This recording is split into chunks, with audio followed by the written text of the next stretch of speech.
Hello. I'm just going in order with these things. So we're on our next exam, spring 2018. And let's give it a go. Question one, as always, Lagrange multiplier question. We know how to do those. We need an fx, we need an fy, and they're pretty nice here. This is unusual where they're not giving us a z. It's going to simplify our lives a little bit. And we need, oh, that's not it. We need a gx and a gy, where g is our constraint and f is the function we're trying to maximize. So fx we see is going to be 2, fy is going to be 1, gx is going to be 2x lambda. Remember, we always need to add that lambda in for our constraint partial derivatives. And gy is going to be 2y lambda. And we know that lambda is a constant that makes these guys equal, so we can find that lambda is 1 over x, and lambda is 1 over 2y. We know that lambda, no matter where lambda is equal to lambda. So we can set these equal to each other. 2y equals x. We go plug into our constraint function. Remember, we always go plug into the constraint once we get to this point, not into our f of x, always into g of x. So we're going to plug 2y in for x. We're going to get 4y squared plus y squared equals 10. 5y squared equals 10. Y equals root 2.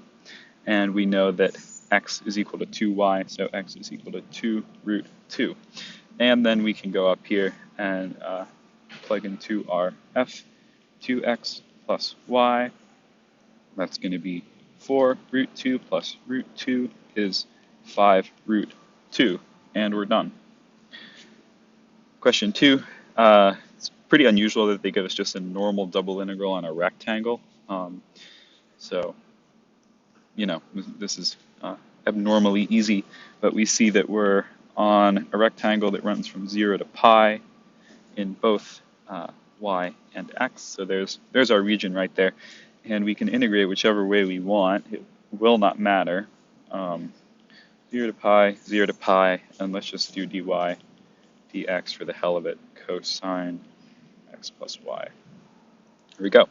So take our derivative with respect to y. We're going to get sine x plus y on 0 to pi. And the only way to really get screwed up here is to plug pi or 0 in for the wrong value here, but we know that we're plugging it in for y because we took the derivative with respect to it. So this is going to be sine x plus pi, and this is going to be sine x. And so our outer integral is the integral from 0 to pi of sine pi plus x minus sine x dx. We take that antiderivative, we're going to get negative cosine pi plus x plus cosine of x, all evaluated on 0 to pi. And we know that the cosine of 2 pi is going to be 1, but it's negative, so negative 1. The cosine of pi is also negative 1, so we're going to subtract another 1. If we plug in 0, we know that the cosine of pi is negative 1. Take the negation of that, we get 1, and the cosine of 0 is 1. And so we compute this, we're going to get negative 2 minus 2, and we see that negative 4 is indeed up there. Okay, reversing order integration. First thing we always want to do is make some inequalities. So 2x is less than or equal to y is less than or equal to 2, and 0 is less than or equal to x is less than or equal to 1. I'm just pulling these from the limits of integration. If we set up a little graph here, we find that the line y equals 2x is the lower bound of y, the upper bound of y is y equals 2, and then x just, confirms this by running from 0 to 1 there. And there's our little region that we blocked out. Okay, so we know that we want our integral in terms of dx dy, and so we're going to draw a line that's parallel to the x-axis. What's that going to hit first? Well, it's going to hit the line y equals 0 first, and then it's going to hit the line that is bounding us here. And in order to find that, we have to solve this guy for x. So we're going to get, no, there's a tour going by. Sorry about that. We're going to get x equals y over 2. And so there's our upper bound, y over 2. And z, no, not z. No idea why I said z. Y is going to run from 0 to 2. Those are just our extreme values. And this is a case, right, where our outer integral did change. It changed from a 1 to a 2. And it's often easy to assume that it will never change, because in most examples it doesn't change. But, you know, sometimes does. So we still have our same integrand in here. We're going to have e to the y squared. But now you see that when we take this derivative with respect to x, we're just going to end up with y over 2 e to the y squared, which is something that we can do u sub on. So if we do some u sub, I'm not going to run through the whole process. We're going to get e to the y squared over 4 evaluated on 0 to 2, which is going to be e to the 4 over 4, and this is just going to be 1 over 4. So our answer is e to the 4 over 4 minus 1/4, which is right over here. Okay, question 4. Let's see. This is going to be a polar integration question. Let's set up our little coordinate axes. We're going to see what kind of region they're making here. We've got the line y equals 0, bounding y on the bottom. We have the line root 3x, which I'm going to try to vaguely draw here. Label both of those guys. And so we know that our y is running in between these two. And we're also bounded by the circle with radius 2, so 2. X equals 2. And so we can take that integral really easily in polar coordinates. So let's set up our bounds. We know that, okay, d theta. We know that r is going to run from 0 to 2. Those are just our extreme values. And we know that theta is going to run from 0 to pi over 3. You can run through all the conversion if you want, but if you just remember that the line y equals root 3x corresponds to a 60-degree angle, you will be good. But we've also got to turn our xy into something. We know that x is equal to r cosine of theta, and that y is equal to r sine of theta. So multiply those together, we're going to get r squared sine of theta cosine of theta. But we also have to remember, we also have to remember that we have to multiply our integrand by an r. So we're going to get, not r to the r, what am I doing? R to the 3 sine theta cosine theta. So r to the 3 sine theta cosine theta. Okay, let's take this with respect to r. We're going to get r to the 4 over 4 on 0 to 2, which is going to be 4, and that's going to be 0, and 4 sine theta cosine theta on 0 to pi over 3 d theta. Now, don't be afraid of this. We have a really easy conversion. We can just turn this guy into 2 sine 2 theta, because 2 sine theta cosine theta is equal to sine 2 theta. And still taking this integrand from 0 to pi over 3 d theta. And when we take this antiderivative, we're going to get negative cosine of 2 theta evaluated on 0 to pi over 3. This is going to be negative 1. This is going to be 1/2. And so overall, we get 3 over 2.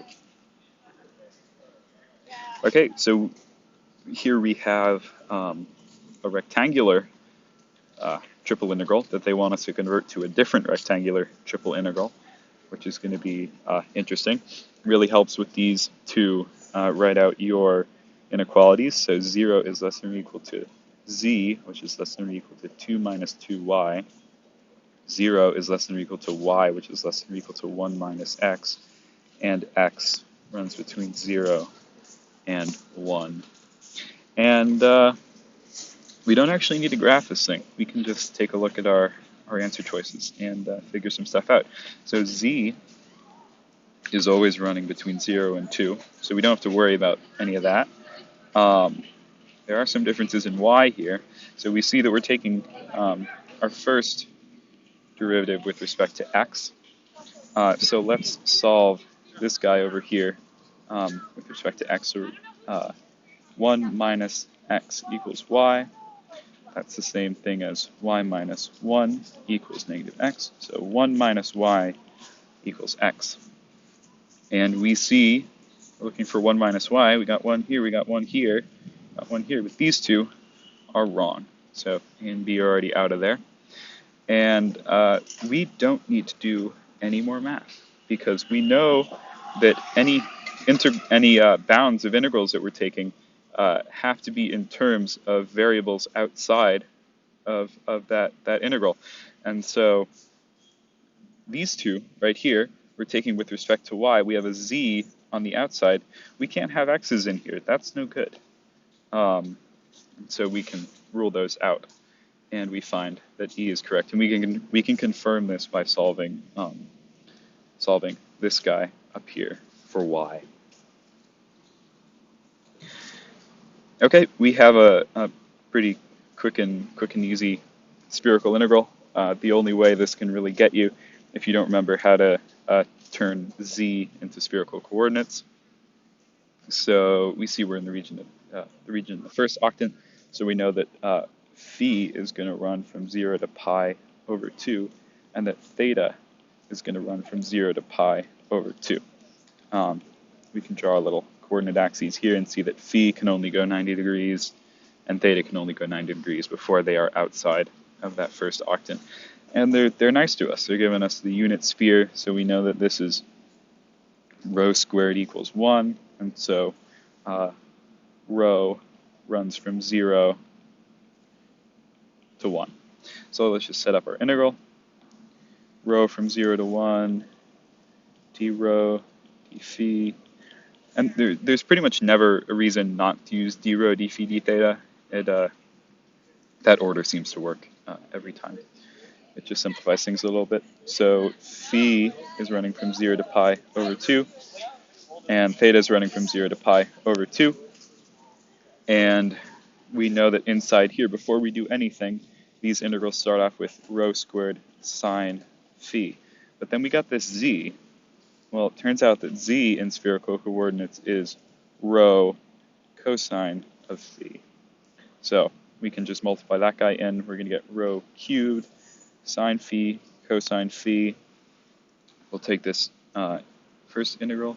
We get rho to the 4th over 4 on 0 to 1, which is 1/4. This is 0.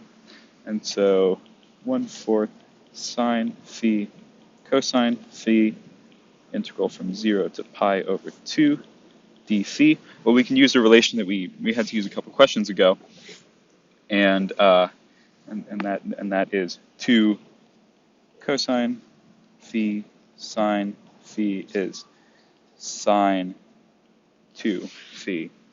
And so we can just use this on that, and we're going to get 1/8 sine 2 phi, integral from 0 to pi over 2 d phi. And when we do this, we will get negative 1/16 cosine 2 phi on 0 to pi over 2.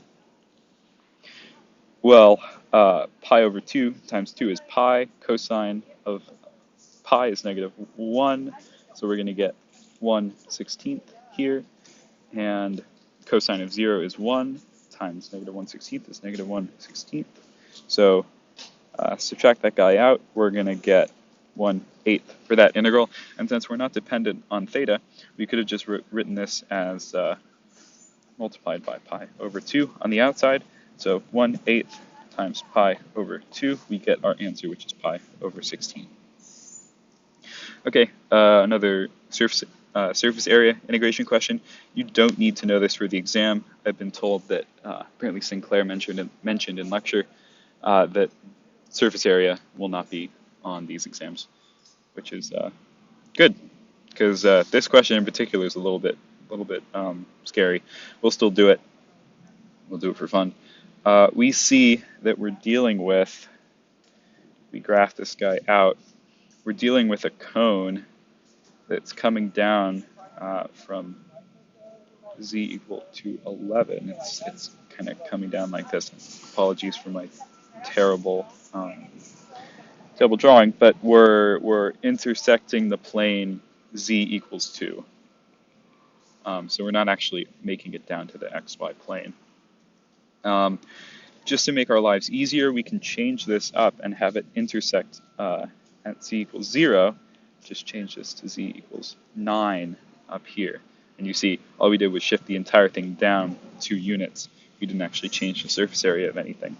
So this is really just going to be bounded by z equals 9 minus x squared minus y squared, and z equals 0. That just simplifies our integral a little bit. Now, for our integral, we're going to be in cylindrical coordinates because we are cylindrically,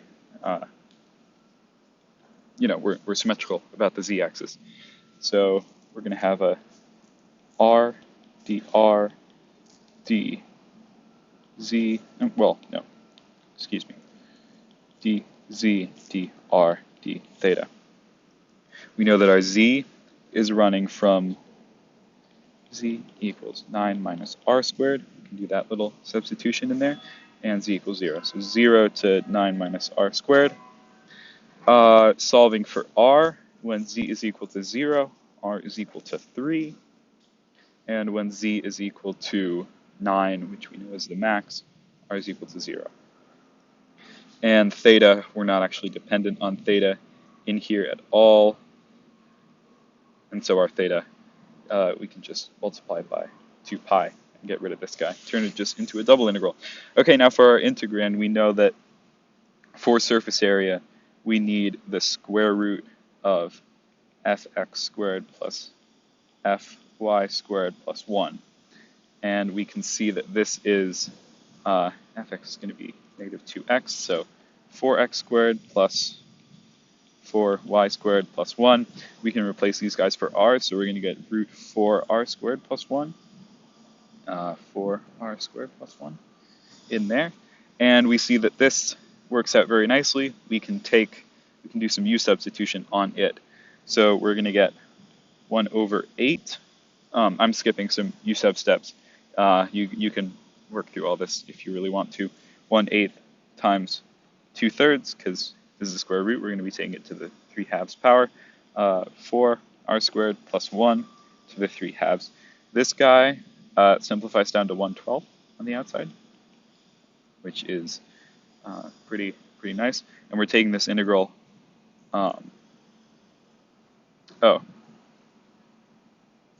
Rip.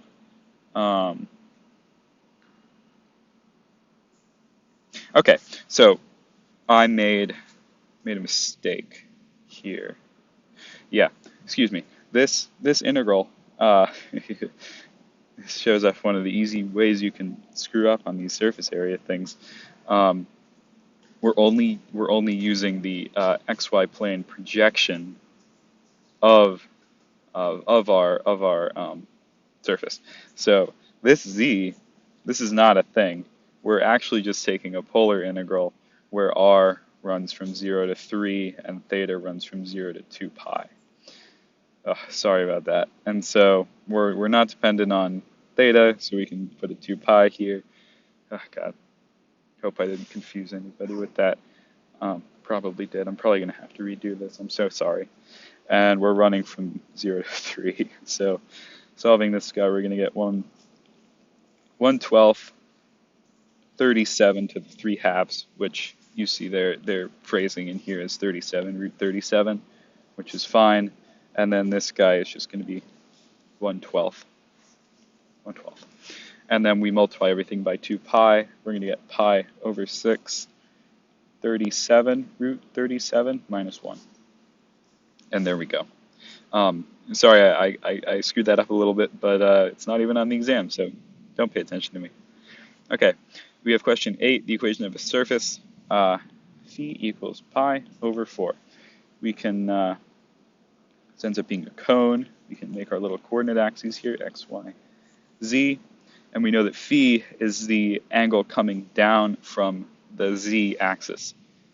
And so here we've got phi equals pi over 4, but this isn't dependent on any theta. So this is for all theta, so it's going to be a cone running around always with an angle of pi over 4 between it and the z-axis. And so we're converting this to cylindrical coordinates. So all we really need to identify is that this is kind of analogous to the line y equals x, where that's a terribly drawn slope. It's more like, like that. But for every unit x, we increase 1 unit y. And you can see this here. For every unit z that we go up, we increase 1 unit r, because we're at that 45-degree angle.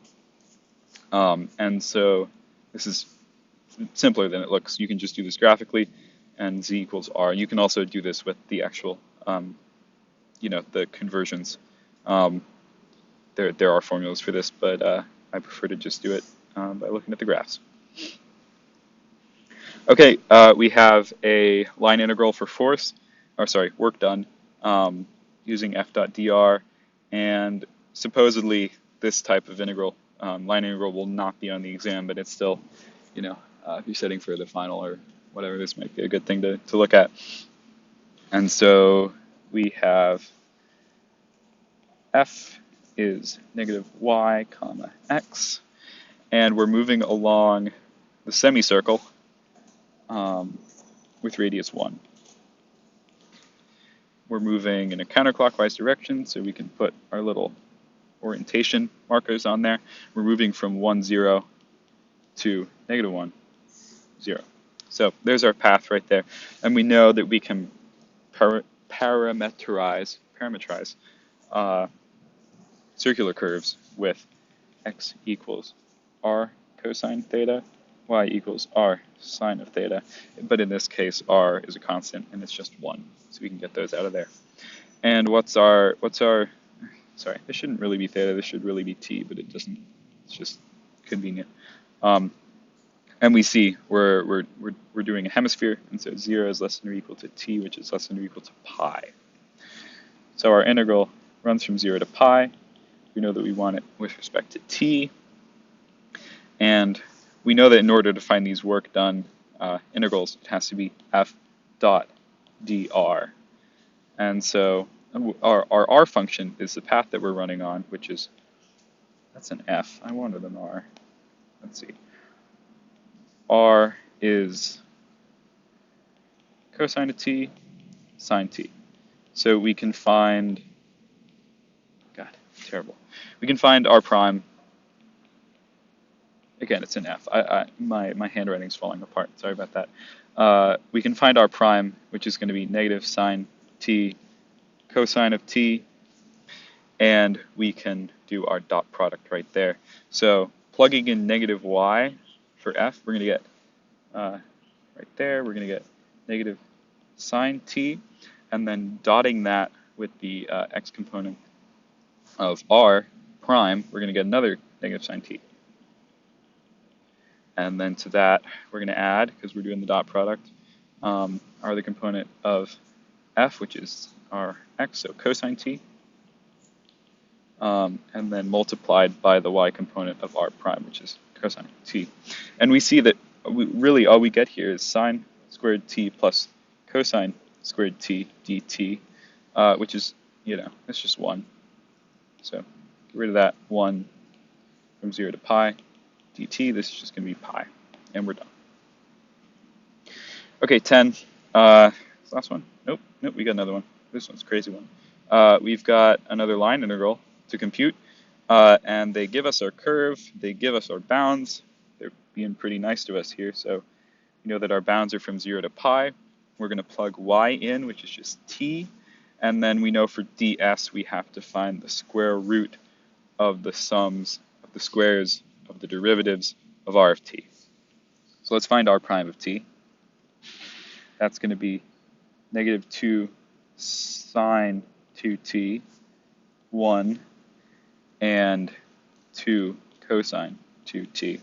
So we'll square all those. We'll get 4 sine squared 2t plus 1 plus 4 cosine squared 2t. That's a terrible 2, which all this simplifies down to root 5.